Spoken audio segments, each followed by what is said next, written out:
এই যে লাইভটা করা, সেখানে কয়েকটা বিষয় বলবো, আমাদের মুভমেন্ট বা আন্দোলন বা অবস্থান বিক্ষোভ কর্মসূচি বিষয়ে এবং রিভিউয়ে আমাদের কি অবস্থা আছে, তার পাশাপাশি আমাদের নোটিফিকেশন চ্যালেঞ্জ করে যে রিট পিটিশন করেছি তার গতি প্রগতি বলার জন্য। লাইভটা খুব সংক্ষিপ্ত করব, খুব বেশি দীর্ঘায়িত করব না। প্রথমে বলে রাখি, গতকাল 11টার পরে, রাত 11টার পরে লাইভ আসার কথা ছিল, কিন্তু আমি আসতে পারিনি, অত্যন্ত দুঃখিত। দিল্লিতে গিয়েছিলাম, সেখানে লয়ারদের সঙ্গে অনেক কথাবার্তা হয়েছে, ডিফেক্টের কাজ অনেকটা এগিয়ে ফিরেছি এবং ডিফেক্ট ক্লিয়ারের কাজ কিন্তু শুরু হয়ে গেছে। আশা রাখছি আগামীকাল থেকে আরও ভালো বেশি সুখবর দিতে পারবো। আর রিভিউয়ের বিষয়ে আগে একটা লাইভ করেছিলাম, দিল্লি থেকে লাইভ করেছিলাম। গতকাল লাইভ করার কথা ছিল, সেটা শারীরিক অসুস্থতার কারণে আর করে উঠতে পারিনি, মানে ভীষণভাবে অসুস্থ আছি। তার পাশে আমি একটু প্রথমে মুভমেন্টের বিষয়টা বলে নিই, তারপরে রিভিউ বা হাইকোর্টের রিটের বিষয়টা বলবো।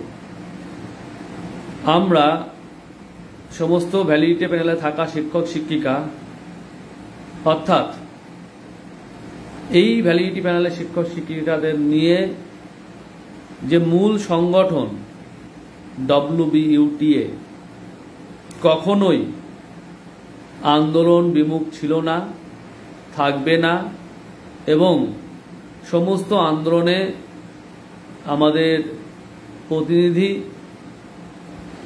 শিক্ষক শিক্ষিকা সকলে কিন্তু প্রেজেন্ট ছিল এবং আন্দোলনকে সাফল্যমণ্ডিত করে তোলার জন্য তারা কিন্তু অ্যাক্টিভ ভূমিকা পালন করেছে। 10 তারিখে আমি দিল্লি যেহেতু ছিলাম, সেই জন্য সশরীরে যেতে পারিনি। ইচ্ছা ছিল বর্ধমানে সশরীরে যাওয়ার, যেতে পারিনি, এবং শারীরিক কন্ডিশন ভালো নয়। তা সত্ত্বেও আগামীকাল নবান্ন যে অভিযান আছে, নবান্নের উদ্দেশ্যে যে শান্তিপূর্ণ কর্মসূচি আছে, সেখানে আমি এবং আমাদের সকল শিক্ষক শিক্ষিকা, অ্যাক্টিভ মেম্বার সকলে কিন্তু প্রেজেন্ট থাকব। কারণ আমরা বিশ্বাস রাখি আন্দোলন দরকার। আজকে এই যে পরিণতি হয়েছে, তার অন্যতম কারণ হচ্ছে সরকার, বিভিন্ন আধিকারিক, তারা যে চুরি করেছে এবং চুরি ঢাকার যে চেষ্টা করেছে, তার ফল কিন্তু আমরা ভোগ করছি। সেই সরকারের বিরুদ্ধে একটা প্রোটেস্ট, এবং যেহেতু শান্তিপূর্ণ প্রোটেস্ট, সেখানে আমাদের যে দাবি দাওয়াগুলো আছে, সে দাবি দাওয়াগুলো তো থাকবেই, এবং যে সংগঠনগুলো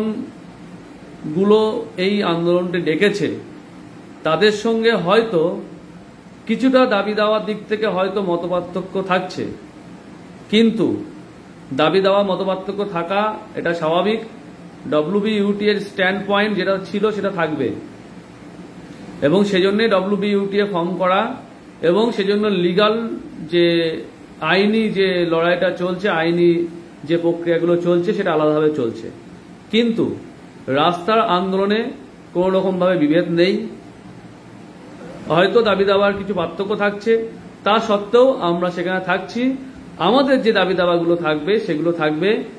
আমাদের মূল যে দাবি সেটা মোটামুটি সকলেই জানি, এবং সেটা সকলেই বিশ্বাস রাখি এই দাবিটা পেলে আমরা কিন্তু খুব ভালোভাবেই রিভিউ থেকে বেরিয়ে আসতে পারবো। ভ্যালিডিটি প্যানেলে থাকা শিক্ষক শিক্ষিকাদের লিস্ট, এই প্রসঙ্গে বলে রাখি, 2 তারিখে 2 জুলাই যে মুভমেন্ট করেছিলাম আমরা, সেখানে চেয়ারম্যান আশ্বাস দিয়েছিলেন উনি লয়ারদের সঙ্গে ডিসকাশন করবেন, এবং শেষমেশ আমরা জানতে পারি উনি লয়ারদের সঙ্গে ডিসকাস করেছেন, এবং লয়ার জয়দীপ বাবু নাকি বলেছেন আমাদের লয়ার যেটা বলছে সেটা হয় আমাদের বুঝতে সমস্যা হচ্ছে, বা লয়ার মিসগাইড করছে। ওনার বক্তব্য রিভিউতে নাকি এরকম কোনো লিস্ট অ্যাটাচ করা যায় না, কিন্তু সেটা আমার কিন্তু কোনোভাবেই বিশ্বাসযোগ্য লাগেনি। কারণ এটা কোনো রকমভাবে আমাদেরকে মিসগাইড করা হচ্ছে যে এই ভুল তথ্য দেওয়ার জন্য। কারণ এরপরেই লয়ারদের সঙ্গে কথা বলে জানতে পারি অবশ্যই অবশ্যই রিভিউতে অ্যাডিশনাল ডকুমেন্ট অ্যাটাচ করা যায়। যদি অ্যাডিশনাল ডকুমেন্ট অ্যাটাচ করা যায়, সেখানে কোনো লিস্ট যাচ্ছে না নোটস অফ আর্গুমেন্ট যাচ্ছে, সেটা কোনো রকম ম্যাটার করে না, কোনো রকম ভাবে সেটা সমস্যা তৈরি করে না। কিন্তু আমাদেরকে ভুল বোঝানো হচ্ছে, আর এই দাবিটা ফুলফিল হয়নি। তাহলে এই দাবি যখন ফুলফিল হয়নি, এই দাবি নিয়েই কিন্তু আমরাও কালকে রাস্তায় নামছি, আমরাও থাকছি, এবং সকলেরই এই দাবি নিয়ে মুভমেন্টে থাকা উচিত। কিন্তু একটা কথা বলবো, কোন রকম প্ররোচনায় পা দেবো না আমরা।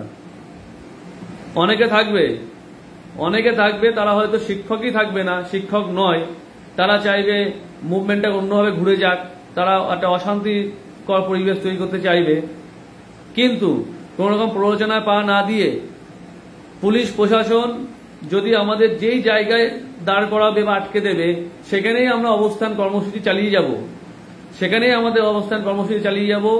এবং আমাদের যে প্রোটেস্ট, সে প্রোটেস্ট থাকবে, স্লোগানিং, মাইকিং সবই থাকবে, ধিক্কার জানানো সেগুলো সবই থাকবে। পাশাপাশি এটা আমরা বিশ্বাস রাখি, আমাদের আন্দোলন যদি জোরদার হয়, তীব্র হয়, তাহলে অবশ্যই আমাদের সিএম আমাদের সঙ্গে কথা বলবেন। কারণ ওনার সঙ্গে কথা বলা দরকার। উনি যে আশ্বাসগুলো দিয়েছেন, সেই আশ্বাসগুলো কিন্তু ফলপ্রসূ হয়নি, ঠিকঠাকভাবে ফলপ্রসূ হয়নি। এবং আশা রাখবো উনি কেন এগুলো ফলপ্রসূ করতে পারছেন না, সেগুলো উনি আমাদেরকে জানাবেন। আর একটা বিষয় বলবো, এটা বলতেও খারাপ লাগছে, আমরা শিক্ষক এবং শিক্ষামন্ত্রী শিক্ষা যে পরিকাঠামো সবগুলো অবজার্ভ করেন, কিন্তু বলতে খারাপ লাগলো, বাস্তব এটা। শিক্ষামন্ত্রী আমাদের চিঠি নিয়ে একটা পুরোপুরি সম্পূর্ণ ভুল তথ্য তুলে ধরেছিল। আবার রিপিট করছি, শিক্ষামন্ত্রী প্রেস কনফারেন্স করে একটা ভুল তথ্য তুলে ধরেছিল আমাদের নিয়ে। এবং মিডিয়া বন্ধু যারা এই মিডিয়া এটা দেখবেন, এটা আমরা তাদের উদ্দেশ্যে বার্তা দিচ্ছি, আপনারা দয়া করে ভুল কোনো কিছু ইনফরমেশন দেবেন না, এটা আমাদের রিকোয়েস্ট। আমরা বৈধ প্যানেলে পাওয়া যোগ্য শিক্ষক শিক্ষিকা, এবং চাকরিটা আমাদের নেই, আমাদের নিয়ে এইভাবে ভুল কিছু তথ্য প্রকাশ করবেন না, এটা রিকোয়েস্ট। কারণ আপনারাই একমাত্র পারেন সঠিক তথ্য ঠিকভাবে তুলে ধরে সঠিক বিষয়টা সকলের সামনে উপস্থাপন করতে। আপনারা যদি কোনো ভুল তথ্য তুলে ধরেন, সেটা কিন্তু সকলের জন্যই খারাপ, এবং আমাদের তথ্যটা ভুলভাবে প্রকাশ পাবে। এবং আর একটা বিষয় বলি, যে খবর তুলবেন পুরোপুরি সঠিক সম্পূর্ণ খবর তুলবেন। এই কোনো পার্ট নিয়ে বিষয়টাকে অন্যভাবে রিপ্রেজেন্ট করলাম, সেটা কাইন্ডলি করবেন, এটা রিকোয়েস্ট করছি। আর একটা বিষয় বলি, এখানে দেখবেন আন্দোলন যেটা হচ্ছে,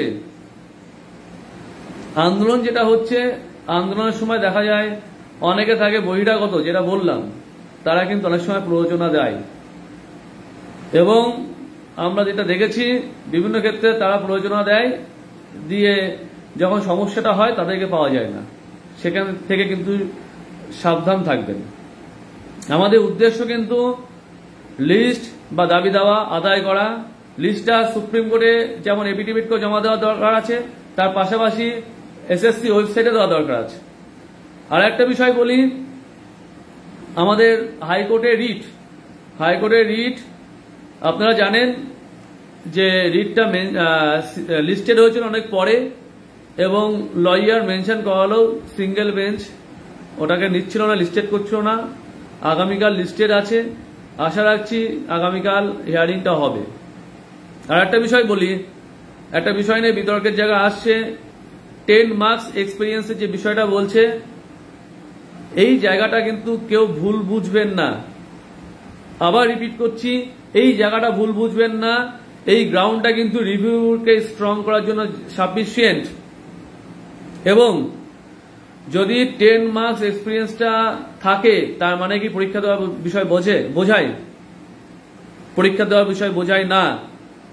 সেটাকে কোর্টের মাধ্যমে যদি আমরা এটাকে বার করে আনতে পারি, এটার মানে এটাই বোঝায় যে শামীম বা বিকাশ তারা যে আর্গুমেন্টটা করছে, তারা যে বলতে যাচ্ছে প্রসেসটা ইনভ্যালিড এবং এর মাধ্যমে নিয়োগপ্রাপ্ত সকল টিচার ইনভ্যালিড, তাদের এক্সপিরিয়েন্সে মার্কস থাকা উচিত না, সেটাকে খণ্ডন করা হবে। সেটাকে খণ্ডন করা খুব দরকার। কারণ আমরা ইললিগালি অ্যাপয়েন্টেড নই, আমরা লিগালি ভ্যালিড প্যানেলে ভ্যালিড সময়সীমার মধ্যে অ্যাপয়েন্টেড টিচার।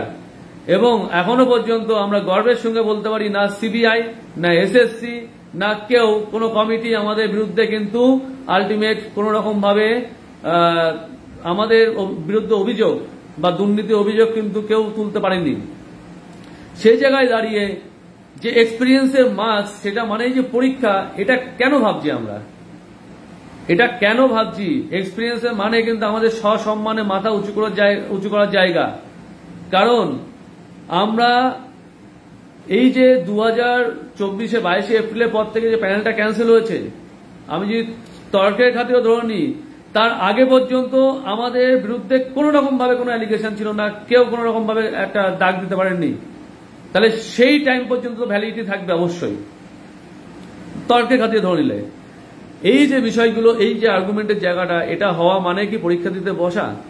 একটা বিষয় বুঝি, যদি এরকম অর্ডার পাই, সেটাকে রিভিউ গ্রাউন্ডটা স্ট্রং করবে না? আমাদের মেন ফোকাস তো রিভিউয়ের দিকে। তার মানে এটা বললাম মানে পরীক্ষা দিতে চলে যাচ্ছি আমরা? এই যে চিন্তাভাবনাগুলো আছে, সেইগুলো কিন্তু দূর হওয়া দরকার। সেই চিন্তাভাবনাগুলো দূর হওয়া দরকার আমাদের। কারণ আইনি যে পদ্ধতি, আইনি যে রাস্তা, সবসময় কিন্তু সিম্পল ইকুয়েশনে চলে না, ভেরি কমপ্লেক্স ইকুয়েশন আমাদের নিতে হয়। এবং সেটা লয়াররা যেভাবে সাজেশন দিচ্ছে। আর একটা বিষয় পাশাপাশি মানে বলে রাখি, আগেও বলেছি, আমরা কিন্তু শুধুমাত্র একটা লয়ারের কথা শুনে চলছি না, প্যারালালি অনেকগুলো লয়ারের সঙ্গে ডিসকাশন করছি। সেজন্য আমরা অ্যানালিসিস করতে পারছি কোনটা ঠিক না ভুল। এই বলবো, সকলে আসুন, নিজের তাগিদে নিজের জন্য আন্দোলনে আসুন, আন্দোলন সফলমণ্ডিত করুন। আর পাশাপাশি এটাও খেয়াল রাখবেন, প্ররোচনায় পা না দিয়ে যাতে আমরা আন্দোলনটা সাফল্যমণ্ডিত করতে পারি এবং তার পাশাপাশি আমাদের যে ডিমান্ড, সেই ডিমান্ডটা ফুলফিল আমরা করতে পারি। এই প্রসঙ্গটা বলে রাখবো, আজকে একটা মিটিং হয়েছে, সেই মিটিংয়ে ইনফরমেশন অনেকটা পরে এসছে এবং ঘটনাচক্রে আমাদের দুজন প্রতিনিধি কলকাতা সারাউন্ডিংয়ে ছিলেন। ওনাদেরকে রিকোয়েস্ট করায় ওনারা মিটিংয়ে ছিলেন এবং সেই বিষয়ে আমরা আগামীকাল, যেহেতু মুভমেন্ট আছে, আন্দোলন আছে, আগামীকাল নয়, আগামী পরশু যে শিক্ষক শিক্ষিকা মিটিংয়ে ছিলেন তাদের কাছ থেকেই আমরা শুনে নেব ঘটনা কি ঘটেছে এবং কি কি বিষয় ওখানে হয়েছে। সেটা আমার মুখ থেকে শোনার থেকে আমার মনে হয় যারা ওখানে সশরীরে বর্তমান ছিল তাদের কাছ থেকে শোনাটাই বেশি ভালো হবে।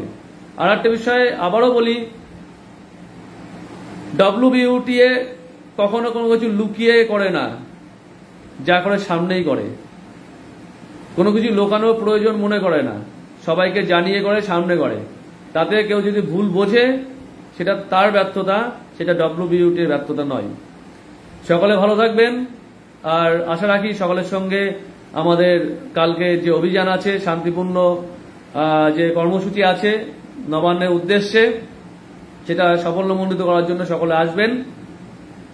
আর কোন রকম ভাবে প্ররোচনায় পা দেবেন না।